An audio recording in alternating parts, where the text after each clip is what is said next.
Hello दोस्तों, स्वागत है आप सभी का टू द पॉइंट के एंशिएंट इंडियन हिस्ट्री के सेशंस में। हमने ऑलरेडी 4 चैप्टर्स ख़त्म किए हुए हैं। मैं सजेस्ट करूंगा कि पहले आप वो 4 चैप्टर्स देखें ताकि आपको जो है वो टाइमलाइन समझ में आ जाए। हमने पहले चैप्टर में देखा कि दुनिया में किस तरीके के सिविलाइजेशंस हुआ करते थे। 4 ग्रेट सिविलाइजेशंस के बारे में हमने बात की। हमने सेकंड चैप्टर में इंडस वैली सिविलाइजेशन या फिर हड़प्पन्स के बारे में बात किया। हमने थर्ड और फोर्थ चैप्टर में अर्ली वैदिक और लेटर वैदिक एज के बारे में बात किया। आज 5th चैप्टर में हम बुद्धिज़्म के बारे में बात करेंगे। हमने देखा कि अर्ली वैदिक और लेटर वैदिक एज जो था वो 1500 BC से लेकर 600 BC तक जो है वो चलता है। ये टाइम फ्रेम बहुत ही इंपॉर्टेंट है क्योंकि इसी के बाद जो है 600 BC के बाद या फिर इस एरिया में जो है हम बुद्धिज़्म और जैनिज़्म को चेरिश होता हुआ देखेंगे। तो आज के हम इस चैप्टर में जानेंगे कि बुद्धिज़्म क्या है, इसके फाउंडर के बारे में जानेंगे और ये किस तरीके के टीचिंग्स देता है, हम उसके बारे में भी बात करेंगे। तो आइए चैप्टर शुरू करते हैं। The birth of discontent. देखिए, इससे पहले कि हम लेसन में आगे बढ़े, लेटर वैदिक एज का चैप्टर आप पहले देख लीजिएगा क्योंकि चंद इंपॉर्टेंट कंक्लूजन्स उस लेटर वैदिक एज से हमें मिलते हैं। सबसे पहला जो है वो वर्ना सिस्टम था, यानी कि ब्राह्मण डोमिनेशन हद से ज़्यादा उस वक्त हुआ करता था। तो 4 वर्ना में से सबसे ज़्यादा जो निचले या फिर पिछड़े वर्ग का जो वर्ना था, शूद्र, वो सबसे ज़्यादा प्रॉब्लमेटिक या फिर सबसे ज़्यादा वो प्रॉब्लम्स फेस कर रहे थे। तो सबसे पहला जो था वो रिजिडिटी था वर्ना सिस्टम का। दूसरा जो था ब्राह्मण डोमिनेशन हद से ज़्यादा हुआ करता था। तीसरा जो था वो एक रिचुअलिस्टिक या फिर सैक्रिफाइसेस की रिजिडिटी थी, यानी कि आउटर स्पिरिचुअलिटी को इंपॉर्टेंस ज़्यादा दिया जाता था रादर देन इनर स्पिरिचुअलिटी, यानी कि सेल्फ एक्चुअलाइजेशन या फिर सेल्फ रियलाइजेशन का नाम या फिर उस तरीके के स्पिरिचुअलिस्टिक एस्पेक्ट्स नहीं हुआ करते थे। तो ऐसे कई इंपॉर्टेंट कंक्लूजन्स जो है वो लेटर वैदिक एज हमें देता है। तो इसी तरीके से डिसकंटेंट का बर्थ हो रहा था। जो इंटेलेक्चुअल्स उस वक्त के हुआ करते थे वो सवाल करना उन्होंने शुरू किया हुआ था, वेद के खिलाफ हो, ब्राह्मण सुप्रीमेसी के खिलाफ हो, ऐसे कई रिचुअल्स या फिर सैक्रिफाइसेस को लेकर। तो उन्हीं में से एक थे सिद्धार्थ या फिर गौतम बुद्ध, जिन्हें हम कहते हैं। तो आइए आज के इस चैप्टर में उनके बारे में और बुद्धिज़्म के बारे में जानते हैं। The rigid varna hierarchy created by later Vedic age and absolute domination of Brahmins left several in despair and frustration. क्षत्रिय, वैश्य और शूद्र जो थे वो सेकेंडरी सिटीजन बन चुके थे क्योंकि ब्राह्मण्स जो थे वो सोलली डोमिनेट करते थे पूरे अफेयर्स को। हमने देखा कि राजन हुआ करता था और भी कई ऑफिसर्स या फिर ऑफिशियल्स हुआ करते थे, लेकिन वो सभी ब्राह्मण्स के बाद थे, यानी कि इनका ओपिनियन सबसे ज़्यादा हुआ करता था। तो एब्सोल्यूट डोमिनेशन था ब्राह्मण्स का। और रिजिड वर्ना सिस्टम था। जिस तरीके से अर्ली वैदिक एज में वर्ना सिस्टम प्रोफेशन पर बेस हुआ करता था, लेटर वैदिक एज में उसे बर्थ से जोड़ा जा रहा था। तो ये 2 इंपॉर्टेंट एस्पेक्ट थे जिसकी वजह से डिसकंटेंट का या फिर एक डिससेटिस्फैक्शन पैदा हो रहा था उस वक्त के लोगों में। People mostly from other varnas started questioning the Brahmin supremacy. जो क्षत्रिय, वैश्य और शूद्र थे खासकर, उन्होंने सवाल करना शुरू किए कि क्यों ब्राह्मण की सुप्रीमेसी होनी चाहिए। इंटेलेक्चुअल अवेकनिंग बहुत ही इंपॉर्टेंट है। Intellectual awakening took place and many people started asking questions regarding Karma, moksha and जीवना, यानी कि एक इनर एक्चुअलाइजेशन या फिर इनर सेल्फ एक्चुअलाइजेशन, रियलाइजेशन के बारे में लोग ज़्यादातर इंपॉर्टेंस दे रहे थे। वो मोक्ष, कर्म और जीवना जैसे कॉन्सेप्ट्स के बारे में बात कर रहे थे। Birth of Buddha. तो इसी इंटेलेक्चुअलिटी जो एरप्ट हो रही थी उसी में से एक शख्स जो थे वो गौतम बुद्ध थे। आइए उनके बारे में जानते हैं। Siddhartha Gautama was born in 563 BCE। तो 600 BCE के टाइम फ्रेम के अराउंड है। बहुत इंपॉर्टेंट टाइम फ्रेम है। जिस तरीके से हमने देखा कि 1500 BC से लेकर जो है 600 BC तक वैदिक एज है, लेकिन बाद इसके एक फुल फ्लेज्ड एक सोसाइटी हमें देखने को मिलती है। हम आगे के चैप्टर्स में इसके बारे में बात करेंगे। तो 563 BC जो है वो हिस्टोरियंस गौतम बुद्ध का टाइम फ्रेम मानते हैं। He was born into royal family of Sakya clan या फिर सख्या जना। जिस तरीके से हमने देखा कि जना और सभा हुआ करते थे, तो सख्य जना के जो है वो हिस्सा थे या फिर उस क्लैन के हिस्सा थे। हु रूल्ड फ्रॉम कपिलवस्तु इन लुम्बिनी, जो कि आज के नेपाल में है। एक बहुत ही इंपॉर्टेंट पॉइंट ऑफ पर्सपेक्टिव कि सख्य मुनि किसे कहा जाता है, तो सख्य मुनि जो है वो गौतम बुद्ध को कहा जाता है क्योंकि वो सख्य के क्लैन के एक हिस्सा थे या फिर सख्य क्लैन जो था वो उन्हीं का था। ये उन्हीं के मुनि माने जाते थे। At the age of 29, Gautama left home and rejected his life of riches and embraced a lifestyle of asceticism. तो 29 के एज में ही उन्होंने अपने दुनिया को त्याग दिया हुआ था और एक सन्यासी की ज़िंदगी उन्होंने अपना ली थी। After 49 consecutive days of meditation, Gautama attained Bodhi enlightenment under a people tree at Bodh Gaya, a village in Bihar. तो ये सभी हमने बचपन से भी पढ़ा हुआ है कि किस तरीके से उनका एनलाइटमेंट हुआ कि कंसेक्यूटिव 49 डेज़ के लिए जो है वो बोधि ट्री यानी कि पीपल ट्री जो है उसके नीचे वो मेडिटेट करते हैं और उन्हें एनलाइटमेंट मिलता है. Buddha gave his first sermon in the village of Sarnath near the city of Benares in UP.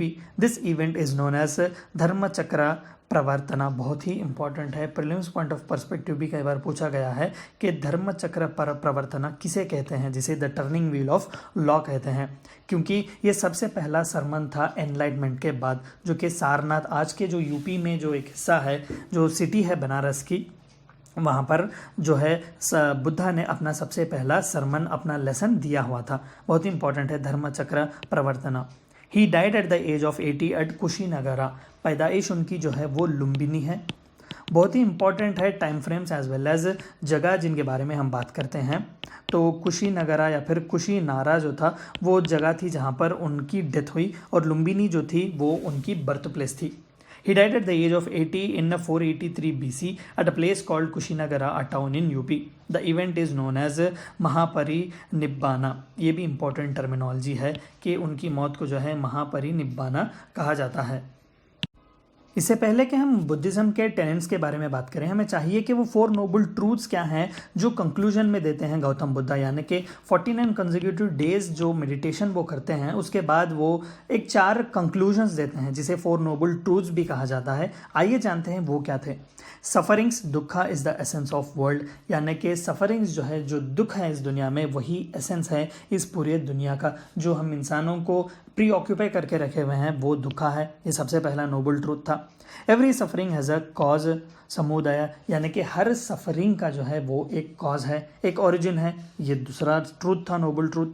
Suffering could be extinguished Nirodha, यानी कि उन सफरिंग्स को जो है हम स्टॉप कर सकते हैं या फिर उन्हें ख़त्म कर सकते हैं. ये तीसरा था. और चौथा, it can be achieved by following the Ashtanga Marga या फिर अष्टांगा मार्ग, जिसे 8 फोल्ड पाथ भी कहते हैं. 4 नोबल ट्रूथ्स दिए गौतम बुद्ध ने, और उन 4 नोबल ट्रूथ्स को कहा कि हम इन्हें एक्सेप्ट कर सकते हैं, अचीव कर सकते हैं बाय 8 फोल्ड पाथ, यानी कि 8 इंपॉर्टेंट पार्ट्स या फिर 8 इंपॉर्टेंट फंक्शंस उन्होंने दिए जिसका इस्तेमाल करके हम इस दुनिया के जो दुख को है वो ख़त्म कर सकते हैं, सफरिंग्स को जो है वो ख़त्म कर सकते हैं. तो आइए वो अष्टांगा मार्ग क्या था उसके बारे में जानते हैं.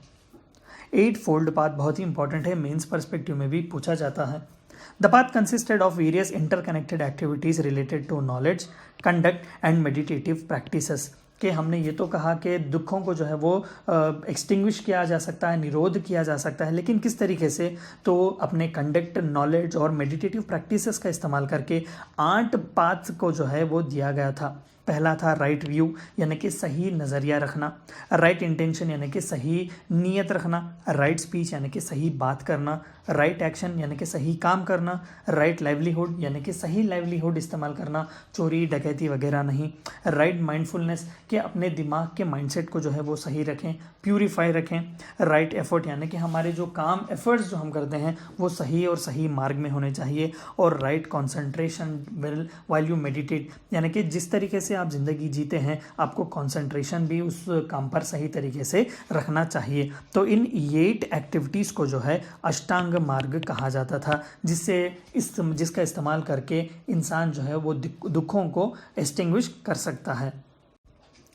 Tenets of Buddhism. तो आइए जानते हैं कि वो बुद्धिज़्म के इंपॉर्टेंट टेनेट्स क्या थे. देखिए, इससे पहले कि हम आगे जाएं, हमने देखा कि किस तरीके से अर्ली वैदिक और लेटर वैदिक एज में एक रिलीजन का एक स्पेसिफिक फॉर्म तो हमें दिया जाता है, लेकिन कई हिस्टोरियंस का मानना है कि true religion in true form या फिर एक रिलीजियस ऑर्गेनाइजेशन के तौर पर अगर पहला रिलीजन कोई इस्टेब्लिश किया गया दुनिया में तो वो बुद्धिज़्म था.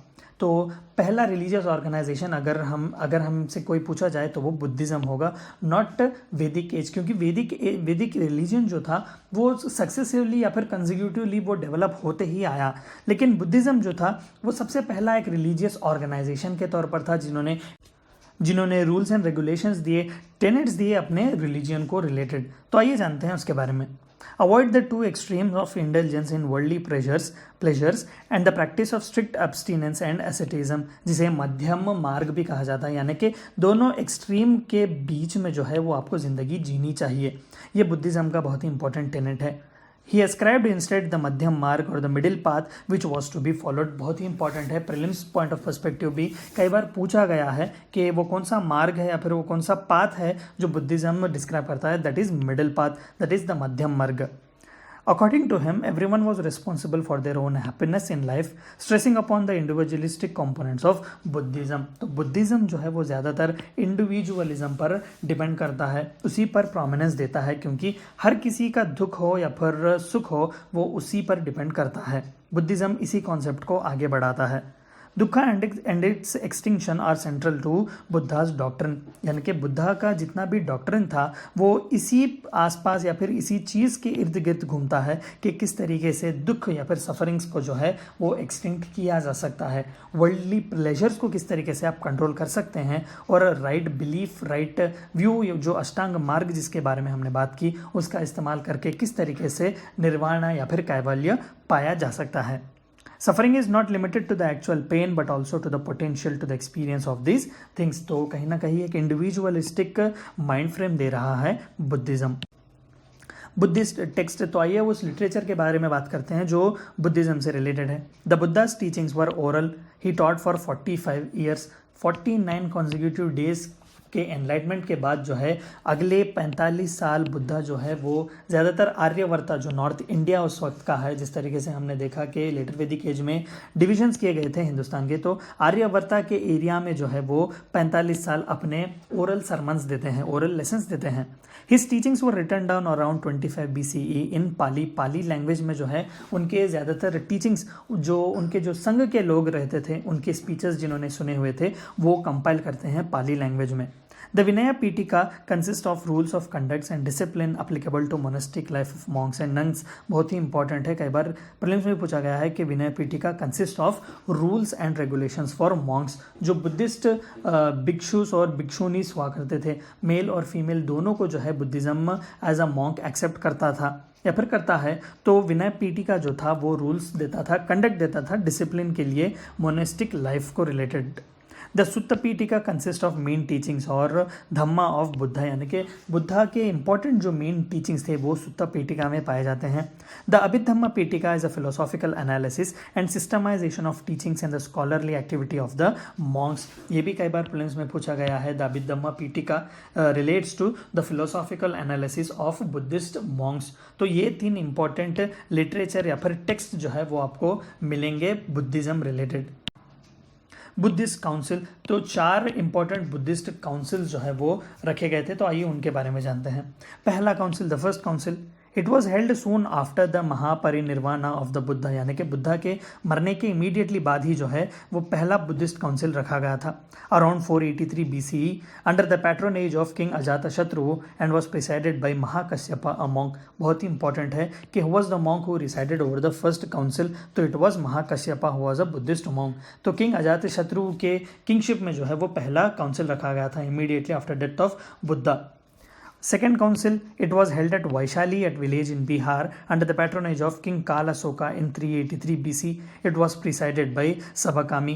The third council, it was held in 250 BC in Pataliputra under the patronage of Ashoka and was presided by Mogaliputta Tissa। तो ये जितने भी जो थे महाकश्यपा या फिर सबकामी या फिर मोगलिपुत्ता तिस्सा, ये बहुत ही इंपॉर्टेंट मॉन्क्स थे उस जमाने के। तो पहला काउंसिल जो है वो किंग अजातशत्रु, दूसरा कालाशोका और तीसरा जो है अशोका के टाइम में किया जाता है। और फोर्थ या फिर चौथा और सबसे इंपॉर्टेंट काउंसिल या फिर आखिरी काउंसिल जो है वो 72 AD कुंदलवना कश्मीर में जो है वो किया जाता है। It was presided by Vasumitra while अश्वघोषा was his deputy under the patronage of king Kanishka of Kushan empire. Buddhism was divided into 2 sect, namely Mahayana and Hinayana. तो ये चौथे काउंसिल में जो है सबसे बड़ा रिफ्ट आपको मिलता है महायाना और हीनायाना बुद्धिज्म के बीच में, या फिर बुद्धिज्म के जो है वो 2 टुकड़े किए जाते हैं इस 4th काउंसिल में। जो कनिष्क का, जो कि कुशन का एम्पायर, कुशन के राजा थे, कश्मीर में उन्होंने जो है वो 4th और आखिरी काउंसिल रखवाई गई थी। दरअसल महायाना और हीनायाना जो थे वो डिविजन्स थे बुद्धिज्म के, जो नए फॉर्म को बिलीव करते थे या फिर आइडोलेट्री में वो जो ज़्यादातर बिलीव करते थे बुद्धा के आइडल वर्शिप को लेकर, वो महायाना बन गए। और जो पुराने तरीकों में जिस तरीके से लोटस या फिर धर्मचक्र की वर्शिप में या फिर नेचर रिलेटेड जो बुद्धा को रिप्रेजेंट करते थे वो हीनायाना बन गए, यानी कि हीनायाना सेक्ट का उन्हें हिस्सा माना जाता है। तो इस तरीके से 4 इंपॉर्टेंट काउंसिल्स रखे गए थे बुद्धिस्ट के। Contribution of Buddhism to India, आखिरी और इम्पॉर्टेंट कंक्लूजन जिस पर हमें आना है कि हिंदुस्तान को या फिर हिंदुस्तानी कल्चर को बुद्धिज़्म का कौन सा कंट्रीब्यूशन मिला है।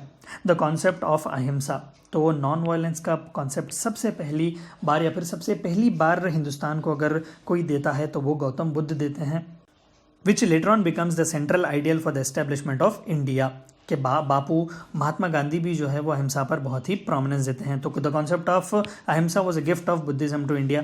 Contribution to the art and architecture, बिल्कुल जिस तरीके का आर्ट एंड आर्किटेक्चर बुद्धिज्म ने दिया है it is unparalleled. The stupas at Sanchi, Bharhut and Gaya etcetera, तो कई important art and architecture related भी कॉन्ट्रीब्यूशंस दिए गए हैं। Promoted education through residential universities like those at Takshashila, Nalanda and Vikramashila, बिल्कुल एजुकेशन रिलेटेड भी जो है बुद्धिज्म ने बहुत ही कंट्रीब्यूट किया इंडिया का।